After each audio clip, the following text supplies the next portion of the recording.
damay waxaat toujours parce que faut mu ñëwaat ci moom dafa ma jàngal état man pendant 5 ans c'est le premier ministre Boun Abdallah Dionne dañ daan am ak moom séance de travail à deux gis nga moment bi ñuy préparer la loi portant amnistie c'est ce qu'on dit en fait on dit pas la loi d'amnistie on dit la loi portant amnistie dafa ma woo ni ma prof kaa ñu toog ñu waxtaan ci loi bi loo ci xalaat man ko a priori je suis contre parce que li ñu joxe comme exposé des motifs pacifier l'espace public ñëpp dal ñëpp bokkaat et tout ça jarul loi d'amnistie. Qu'est-ce qu'il fallait? Il fallait simplement prendre des mesures préventives gars yi génn. mais nan la ñuy génnee. ils ne sont pas entendus sur le fond. raison est-ce qu'ils sont entendus sur le fond génn wuñu leen par la une loi. non est-ce que mënoon nañu leen génne. on pouvait xëy rek jox leen liberté provisoire. bien sûr que si combien de fois. y en a et puis même bu doon loolu mën nañ def des procès accélérés en 24 heures 48 ñu entendre leen bu ñu paree ñu leen écouter provisoire dem nañ ba après élection yi on pouvait le faire parce que loi d'amnistie boo ko jëlee conséquences ñoo Aïssata Tall Sall a bel et bien raison qu'une loi d'amnistie ne peut pas être annulée est-ce que xam nga loolu par l'Assemblée nationale la loi d'amnistie une loi ne peut être annulée que par le Conseil constitutionnel une fois mu promulgue ko parce que le recours pour l'annulation est dañ ko garder sur des délais c'est avant la promulgation de la loi ci le président de la République mën a saisir le Conseil constitutionnel pour inconstitutionnalité le premier ministre je pense et le président de l'Assemblée nationale et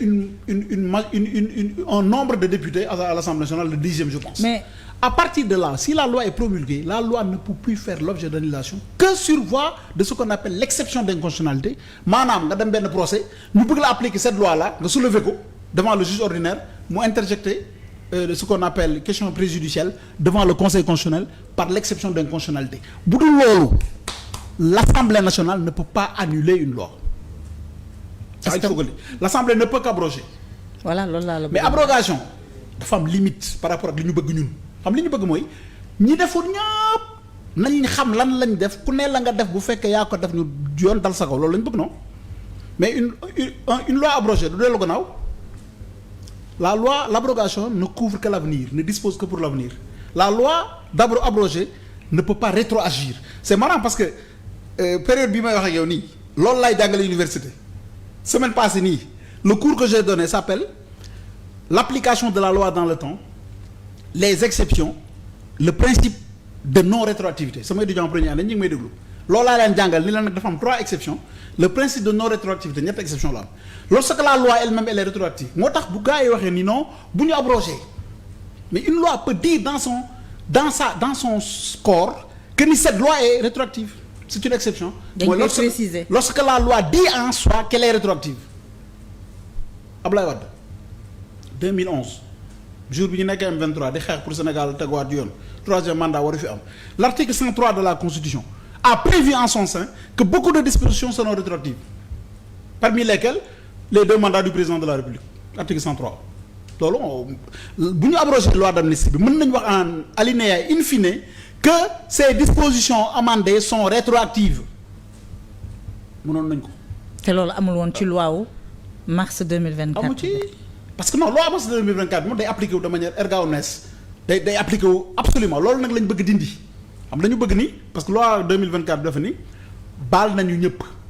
mars 2024 le 13 baal nañu ñëpp ñii ni non mënuñu baal ñëpp parce que bu ñu baalee ñëpp am na ñoo xamante ne dee nañ ci il faut ñu xam ñan ñoo leen rey ñi yàqal seen i biens toj seen centres commerciaux toj seen i station taal seen i oto taal université taal ay état civil il faut ñu xam ñooñu ñan la ñu teg leen loxo pour loolu am nañu dindi loi bi ñu leen wax assemblée mënul dindi loi annuler carrément kon nañ ko abrogé bu ñu ko abrogé wax ci suuf ñu ne mais abrogation mënul delluwaat gannaaw ñu ne gañ soo bindee ci suuf que ni cette révision là ces dispositions précitées sont rétroactives. mais kon. loolu mooy première waaw sur l'abrogation xam nga est dafa ne abroger la loi. ñoom Pastef dañoo ne woon dañuy abroger ñoom ñu ñëw teg comme argument que l'abrogation ne joue que pour l'avenir. Oui. donc kay ñoom. pour rester fidèles à leur serment mënoon nañu abroger dugal une disposition qui va indiquer que la loi est rétroactive. C'est ce que je dis. donc amoon nañu solution. voilà au lieu d'une interprétation mënoon jël des éléments parce que tey boo nee la loi c'est-à-dire dañuy annuler au sens annulation totale dafa am moom la Aïssata Tall waxoon na leen l'annulation les conséquences sont impossiblement réalisables parce que bu ñu on repart à la case départ ça veut dire que donc le président Ousmane Sonko le président Diomaye Faye ñoom ñëpp dañuy delloo prison loolu c'est impossible on annule l'élection de présidentielle on annule tout ce qui a été la mise en place du gouvernement tout loolu mënul nekk matériellement c'est impossible moo tax dans la loi modificatrice qui abroge dañuy préciser yooyu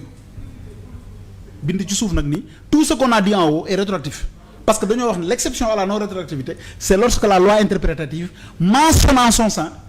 qu'elle est rétroactive la loi modificatrice bi du moins deuxième exception c'est la loi interprétative parce que lu tax mu rétroactif mooy la loi interprétative n'amène aucune nouvelle norme ne réglemente pas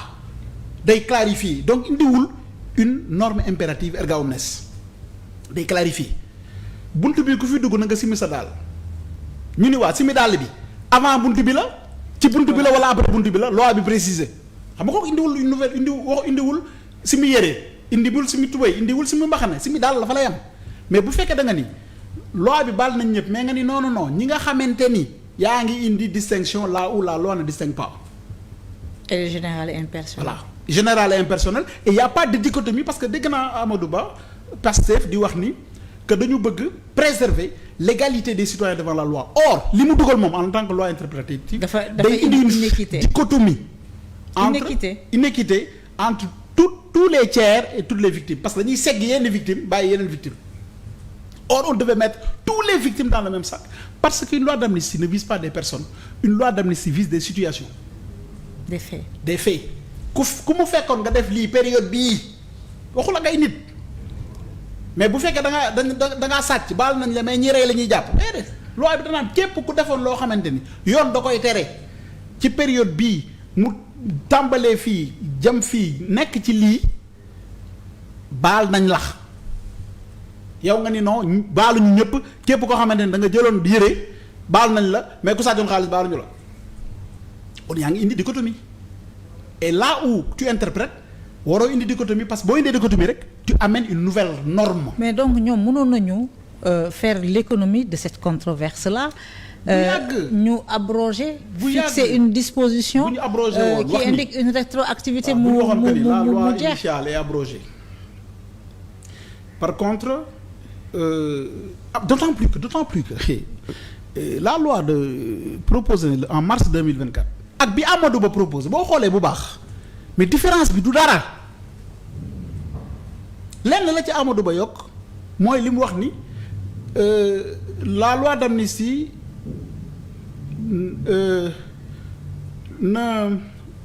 n'efface pas les droits des victimes. à une indemnisation. waaw am na phrase bi laa fàtte. indemnisation des tiers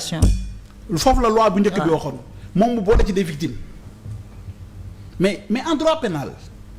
en général une loi d'amnistie intègre naturellement le préjudice des tiers et des victimes une loi d'amnistie prévoit xoolal de manière absolue les droits des tiers et des victimes que ñu précise que dans la loi c'est superfétatoire parce qu'il est de la nature d'une loi d'amnistie de dire que ni képp koo xam ni mës nañ la tooñ gaañ nañ la ci événement boobu boo taxawee devant le juge dañuy ubbi procès loolu dafa bokk ci nature loi d'amnistie par rapport à ses conséquences donc bu ko loi ba lay waxee en mars 2024 loi bi ñëw tollantiwaat ko aussi pour man c'est superfétatoire. alors ça fait partie de la loi